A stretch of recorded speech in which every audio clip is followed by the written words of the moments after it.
Container packing is a very critical aspect in logistics, which can have costly financial implications for shippers if proper container packing practices are not applied. While efficient container packing practices maximize space utilization and minimize the risk of cargo damage, improper packing may lead to cargo damage caused by instability of cargo within containers in motion. Proper container packing and securing of the cargo is therefore very important. Hello, here with another installment from Smallink Forwarding, which is a licensed international imports and exports freight forwarding and customs clearing business, situated in the south of Johannesburg, in South Africa. If you haven't guessed it yet, today we are talking about container packing guidelines. We compiled a list of steps for ensuring proper and efficient way of packing your cargo, and ensuring that the cargo will arrive safely and intact at destination. Okay, let's get started. Number 1. Choosing a suitable container. There are various shipping containers in the market, including standard containers, high cube containers and special containers, which makes the selection of the right container type and size very crucial. Shippers need to ensure that the container selected is appropriate and capable of carrying their cargo, and that the size of the container will comfortably fit their cargo efficiently and without damage to cargo or the container. For instance, just because your cargo can fit in a 40-foot container doesn't mean that a 40-foot container can be used if the payload has been exceeded. Since payloads of 20-foot and 40-foot containers are not too different, and the structural integrity of both containers is same, two 20-foot containers may be suitable. Number 2. Container inspection. Upon container delivery, shippers must inspect the container thoroughly to ensure sea transport worthiness before packing their cargo, to ensure that there are no holes on any area of the container, nor any major dents or structural damage to the container. The container must also be clean, dry, and without any strange odor. Shippers must check that the last container service date is within tolerance on the CSC plate, and that container rust is not excessive so much that the integrity of the container may be compromised or inferior. Such container imperfections may put the cargo at risk. It is therefore advisable to request a substitute container from the shipping line.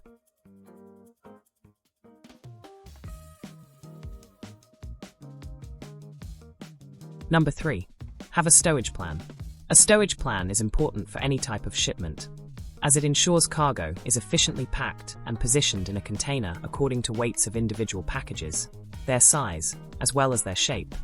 It promotes safe transportation by ensuring against container overloading, which may lead to transit or terminal handling accidents. It also allows for better placement of large equipment to ensure the container will not tip over to one side, thereby causing accident, or that boxes can be interlocked within the container, to avoid cargo damage due to cargo shifting within the container during transit. Hence, investment in a container loading software is a good idea. Number 4. Distribute weight evenly. As the issue of instability and container tipping to the one side has been touched on, it goes without saying that placing cargo packages in a manner that concentrates the weight on the one side will cause the container to tip over in transit or during terminal handling, which may lead to cargo damage or accidents. And to prevent container from lifting on one side, the weight needs to be evenly distributed inside the container. This can be achieved by packing heavier packages first and stacking light packages on top levels. Putting packages on pallets to ensure that cargo weight is exerted evenly across the container floor. Furthermore, while starting with heavier packages and ending with lighter packages on top is a sure way to ensure safety, packers also need to concentrate the heaviest packages in the middle of the container, since the center is the most stable part of the container. Then expand packages outwardly, maintaining the order of heavy base and lighter packages on top. Number 5. Do not overload. To ensure against overloading, shippers must always check maximum payload written on the container and strictly adhere to it. This detail must always be checked, since it varies between containers, despite being of the same foot measuring class. Be mindful that the VGM that will be pre-advised to port authorities is the whole container weight, which is your cargo weight plus tear weight. Therefore, keep cargo weight within permitted limits to ensure safe and secure transportation of your cargo. One other thing we advise our clients to consider here at Smallink Forwarding is that every country has its unique weight regulations, which may be different from South Africa's permissible weights.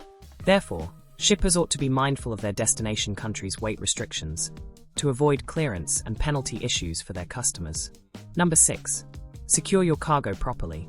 Sea freight is very turbulent compared to road freight, which puts the cargo at risk of getting damaged, as the vessel moves at all axes and inertia forces push the cargo at all angles inside the container in transit. It is therefore crucial to properly and adequately secure cargo to avoid damage due to movement inside the container and ensure cargo arrives intact. Techniques such as anchoring the cargo firmly to the floor of container, using bracing items like straps, ratchet tie-downs, cables, chains, winches and load bars will restrict movement and keep cargo securely in place during transit, and since spaces inside the container also give room for cargo to shift around. Shippers must ensure packages are tightly packed and there are no spaces between pallets by shrink-wrapping packages together and using dunnage to fill spaces between pallets. Number 7. Seal your container. Finally, after packing is complete, the container must be sealed with shipping line seals to avoid cargo being tampered with along the way, and the exterior of the container must have DG placards attached if DG cargo is being shipped, which will alert terminal operators, as well as vessel crew, to handle with care, according to the class of dangerous goods the cargo belongs. Please note, if seals are not attached on the container, the shipping line will reject the container, which may cause shippers to miss scheduled vessels if container gate-in deadline elapses before corrected container are returned to stacks. Shippers may also be subjected to hefty fines for not labeling containers according to DG cargo class carried. This way, compliance to container packing laws not only saves time and money, but it also ensures that the cargo is transported safely and securely, and that it arrives at destination intact. We've reached the end of this presentation and wish to remind export shippers of the following. Smallink Forwarding offers pre-advised services for export containers of any quantity for a very affordable admin fee. Here at Smallink Forwarding, we would love it if you gave us an opportunity to contend for your business and to offer you obligation-free quotes, as and when you have shipments to import, export, clear, store, or deliver. Contact us today using any of our communication channels, and a member of our team will get back to you in a timely manner to assist you with any need you might have for us. That's it for today's delivery. Until next time, happy shipping.